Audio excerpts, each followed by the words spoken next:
शक्ति। कौशल्या ने एक रात सपना देखा। कौशल्या राजपूत, तुमने किए हैं जीवन में अच्छे अच्छे कर्म, इसलिए अब से जब तुम चाहो गायब हो सकती हो, जिसके लिए तुमको सिर्फ चुटकी बजानी होगी और चुटकी बजाते ही तुम गायब। बस एक बात का ध्यान रखना, जहां तुमने कोई गलत काम किया, तुमसे ये शक्ति वापस ले ली जाएगी। कौशल्या की नींद टूट जाती है। ये कैसा सपना था? गायब हो जाऊंगी मतलब? हे भगवान, कंबल ओढ़ के सो जाती हूँ, सपना कंबल के अंदर नहीं घुस पाएगा। कौशल्या डर के मारे कंबल ओढ़ के सो जाती है। सुबह कौशल्या मंदिर जाने लगती है। अरे बहू, जल्दी चल, भिखारियों को खाना भी तो खिलाना है। हाँ माँ जी, अभी आई। आज तो खीर और पूरी बने हैं, सब खुश हो जाएंगे। दोनों सास बहू कार से खाने का सामान लेकर मंदिर पहुंचते हैं और भगवान की आराधना के बाद मंदिर के बाहर बैठे भिखारियों को खाना खिलाने लगते हैं। दीदी, आप हर हफ्ते आते हो, इतना सारा करते हो हम लोगों के लिए। मैं आपके लिए रोज अलग से दुआ मांगता हूँ। ये तो फर्ज है हमारा। दीदी, थोड़ी पैसों की मदद हो जाती तो अच्छा होता। बड़े चौराहे पे मेरी बीवी भीख मांगती है, उसका इलाज करवाना है, 100-200 रुपए लग जाएंगे।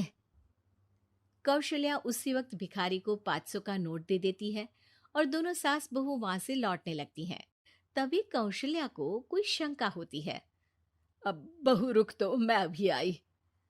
कौशल्या वापस वहीं जाती है तो देखती है कि भिखारी वहां है ही नहीं। कौशल्या को रात का सपना याद आता है। वो चुटकी बजा के गायब हो जाती है और सीधे भिखारी के पास पहुंचती है, पर भिखारी को वो दिखाई नहीं देती। कौशल्या देखती है कि भिखारी उन पैसों से शराब खरीद रहा है और कौशल्या उसे वहीं एक चाटा मारती है। अरे कौन है बे? एक और चाटा पड़ता है। अरे कौन है? कौन है? हिम्मत है तो सामने आओ। भिखारी को झूठ बोलने पर तड़ातड़ चांटे पड़ते हैं। वो वहां से भाग खड़ा होता है। कौशल्या चुटकी बजा के वापस बहू के पास आ जाती है और मन ही मन सोचती है, ऐसे तो मैं कितने गलत काम रोक सकती हूँ, कितनी ताकतवर हूँ मैं, किसी को पता भी नहीं चलेगा। सासू माँ, आप क्या सोच रही हो? अब कुछ नहीं, कुछ भी तो नहीं। ठीक है, मुझे ना थोड़े पैसों की जरूरत थी। मेरे कजिन भाई है ना, उनकी तबीयत थोड़ी इधर उधर हो रही है। वो तो खुद से नहीं कहेंगे कि पैसे दे दो, पर बहन होने के नाते मेरा तो फर्ज बनता है ना कि भाई की मदद करूं। अरे हाँ हाँ, ले जाना पैसे।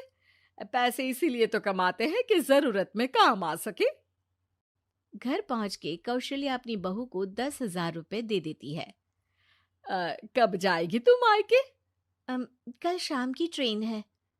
दोनों काम में लग जाती हैं। तभी काम वाली दीदी वहां आती है। आज ना मैं आप लोगों के लिए पनीर बनाऊंगी। ठीक है, मंगवा लेती हूँ पनीर। पड़ोस की दुकान वाला पनीर दे जाता है और काम वाली बाई पनीर से रेसिपी बनाने लगती है। आज अपनी सुपर पावर काम वाली बाई पे ट्राई करती हूँ, देखूं तो सही किचन में करती क्या है ये। सास चुटकी बजा के गायब हो जाती है और किचन में पहुंचती है। बाई को खबर भी नहीं है कि कौशल्या भी किचन में ही है। आज तो मैं भी पनीर की सब्जी बनाऊंगी रात को अपने घर, और थोड़ा सा घी भी रख लेती हूँ। वैसे भी कौशल्या बुढ़िया खा खा के मोटी हो गई है। कौशल्या बाई की चोरी पकड़ लेती है और गुस्से में बाई की चोटी ऊपर उठा देती है। बाई को समझ भी नहीं आता कि उसकी चोटी खड़ी कैसे होगी। वो डर के मारे चीख पड़ती है। बहू भागते हुए किचन में आती है। अरे क्या हुआ? ये तुम्हारी चोटी खड़ी कैसे है? करंट लग गया है क्या? पता नहीं, शायद किचन में ना भूत है। बाई वहां से भाग खड़ी होती है और कौशल्या चुटकी बजा के अपने कमरे में टीवी देखने लगती है। बहू वहां जाती है। माँ जी, किचन में ना भूत है, बाई भाग गई। अरे भागने देना, भूत का तो पता नहीं, किचन में चोर जरूर था और वो थी अपनी काम वाली। अच्छा हुआ चली गई। बहू को कुछ समझ नहीं आया। उसने किचन में जो देखा उसके सदमे में जो थी वो अभी तक। अगले दिन बहू अपने मायके के लिए निकल जाती है। कहीं भिखारी और काम वाली की तरह बहू भी तो मुझे धोखा नहीं दे रही। अरे कहीं वो पैसे ले जाके शॉपिंग तो नहीं करने वाली ना। अभी पता लगाती हूँ। मुझसे कुछ छिपा है भला। जैसे भगवान सब देख रहा है वैसे ही मैं भी सब देख रही हूँ।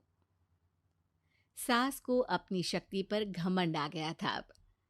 वो अब अच्छे काम करने की जगह अपनी शक्ति का इस्तेमाल खुद का शक मिटाने के लिए कर रही थी। वो चुटकी बजाती ही बहू के मायके चली जाती है।